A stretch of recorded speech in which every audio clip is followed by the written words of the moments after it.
Excuse me. When? I started that job July 2023. And they let you go. Ended September 2024. So July. So you know it was like less than 3 months? No, it was still a year. Okay, you talking about Pearl? Yeah. Okay, July. Okay, so say that. You said July 2023 to September 2024. 2024. And what did I say? Didn't I just say, for the record, that we had not been recertified since 2022? Yeah. And we don't know why. That it is in this complex, it's our household that's always made to make sure whatever righteous thing need to happen, make sure the unrighteous is what takes place. You see what I'm trying to say? It's not our job to get our file together and go, okay, this family right here needs to do the research. Okay, the government has implemented these new tax cuts or this or that or documents or whoop the wop. It's not our job to keep up with that. It's not our job to put a notice on our door. And it's not our job to act like we got all the sense in the world, that people have lives that they live in, and that we need to set up appointment and time for them both head of the households, both adult household members is what it is, to come in and do the paperwork. Okay, it's not our job. And this is a tactic that they'll use. So McCray case September of 2020. That's why you bring up McCray. You're bringing up McCray because of the simple fact of the matter that. She did pick up certain paycheck stuff. Listen, baby, but I want you to get right on the point. You're picking up McCray, but you're leaving out McCray was the key to getting the mole inspection of this unit. Yes. McCray was the key in us getting that Section 8 voucher. Yes. And McCray was the key to getting us a refund of $600 and almost, I think, $38 of all these utility checks that was never coming to us. Yes, that was actually being added to the balance of the $6,600. Thank you, Jonette McCray. In other words, they had been, every time they had tallied it up or calculated it, that this household is supposed to receive money, which is a form of a check of a utility payment for your utilities. It never amounted to shit. So I never cared to inquire about it anymore, because the first time I was given it was well after I had already been living here.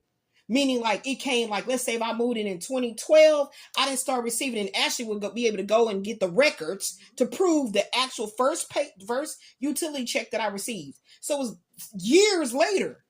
So then my brain is like, so when did this start? No answer. Crickets.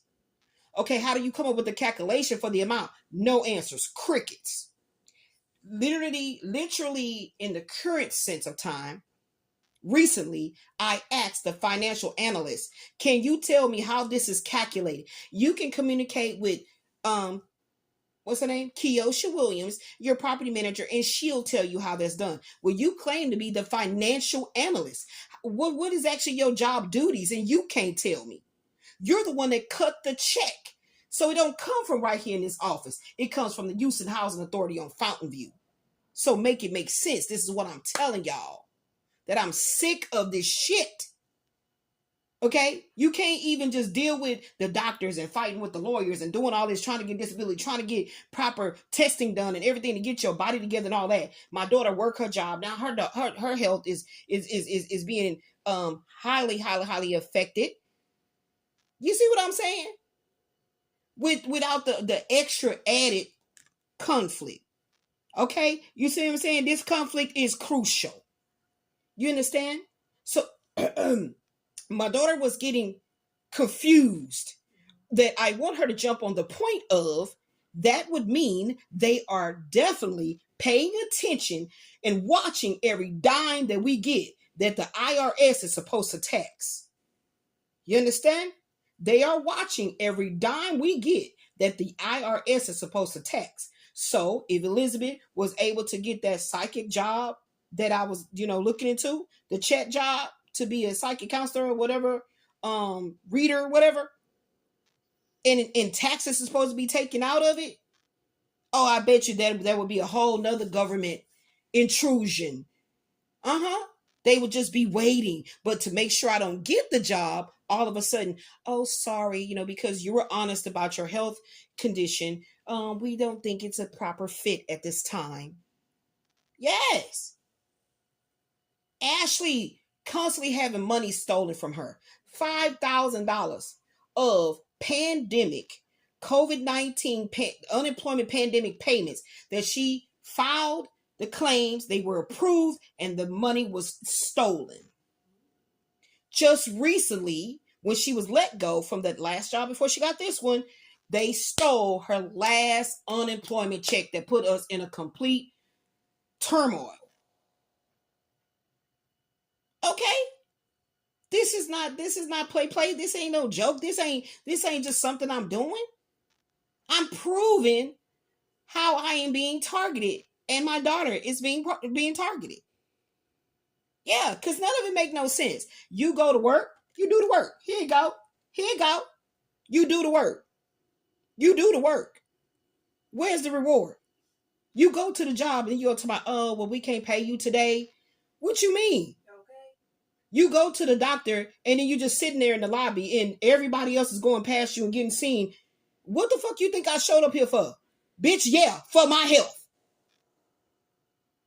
This is, I'm telling you. Let's finish this out. I'm not good with reacting with this shit because I feel it all over again. You can hear me on the record sound very calm. But because this call is December 29, 2025, it's a call after that. For a while. That's fine. We're going to need, how many you want to bring? Two of her most recent check stubs. That's what we're going to need, okay? Two most recent? Okay. Yes, ma'am. Okay. And that's it. And like I said, I'll be at your unit in about 20, 25 minutes. Give me a second to get all the paperwork and everything together, okay? Okay, sure. Thank you. Okay, bye-bye. Now, what's so crazy is that you hear her voice sounding all like, she maintained, even though she go, it's mandatory. You don't speak certain words to me about no mandatory when you got to do your job. It don't go together. Don't tell me about, hey, let's have a peanut butter and jelly sandwich and all the fuck you got is jelly. Huh? We can actually go in there and figure out how to make some jelly, put them in some mason jars and stuff like that. But it's going to be a whole nother process to make us some peanut butter. So maybe we should think about something else to eat for a snack. Because I don't want just some jelly sandwiches. So don't invite me over and say, hey, let's chill, let's have a good time. And hey, and I'm like, hey, let's get some snacks together, whatever. I'll prepare, what do you got?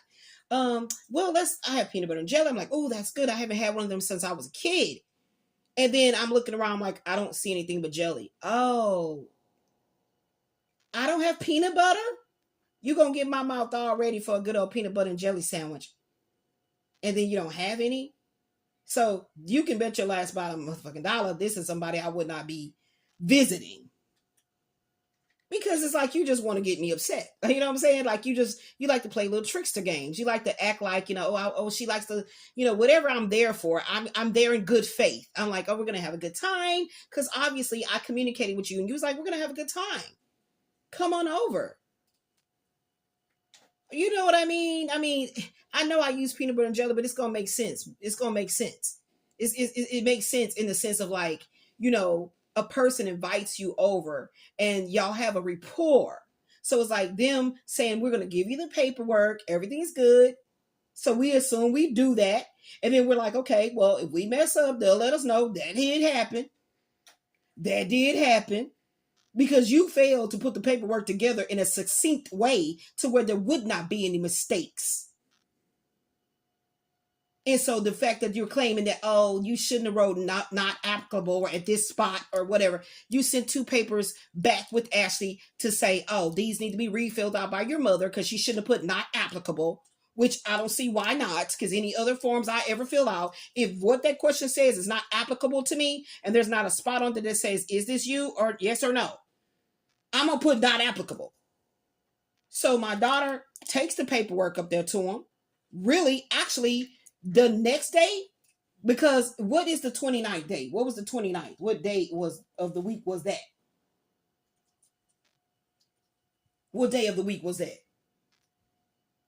It was getting close for the holiday thing to happen, which would have been a New Year's Eve. That was on a Monday. Okay, thank you. So New Year's Eve would have been the Tuesday. So of course we don't bother with them or anything of the such, because the way that this office has always operated, that every government holiday, every holiday that any government agencies would actually take off, they do. They absolutely do. So nobody indicated that, okay, well, we'll be here tomorrow. Because normally when you're doing things neat, decent, and in order, meaning like what I mean when I keep saying them doing things neat, decent, and in order, is for them to get their job done of getting the recertifications done. Paperwork, in. You would have included that we will be here tomorrow on the 1st. I'm sorry, the 31st. So I'm not finna get on my phone and call you to see, hey, are y'all gonna be at work? I'm not gonna call you and say that, because Ashley actually had to log in. She literally had to work. So Ashley is the one that would take it up there. So when I filled out all the papers, my daughter let me know, okay, Mama, something we did wrong. Let's fix it real quick. So we fixed it on our end. Because the way they gave us the paperwork, it didn't make no sense.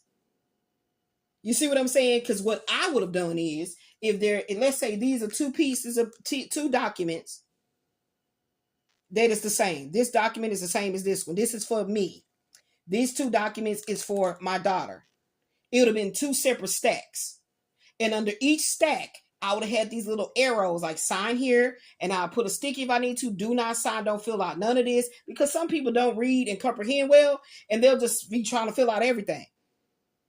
And this is why I kept saying, when Sharonda Womack was in that office, and I'm going to keep bringing up her name because she was the property manager for years. She was the leasing agent when we first took occupancy, and she the one did all our paperwork then to first move in to Lincoln Park Apartments. She became property manager. So she was here through our whole time here. She was hands-on, and she would never allow us to take our packet home and fill it out. We had to sit right in front of her. She give Ashley her document and say, okay, Ashley, you sign right here. Okay, Miss Fontenot, you sign right there. And then Ashley sign, give it to her. I sign, give it to her. Okay, now here go the next document. Okay, Ashley, if you can, no, don't fill none of that out. Okay, sign, print your signature here and sign. Okay, and Miss Fontenot, yes, the same thing. Print your, okay, we do it. And that's how it was always done. That's how it was always done. So part 2 will be talking about the aftermath of not turning in the 2 documents that was allegedly not correct for me to put the not applicable, and how that turned into another fucking conflict. All right, peace.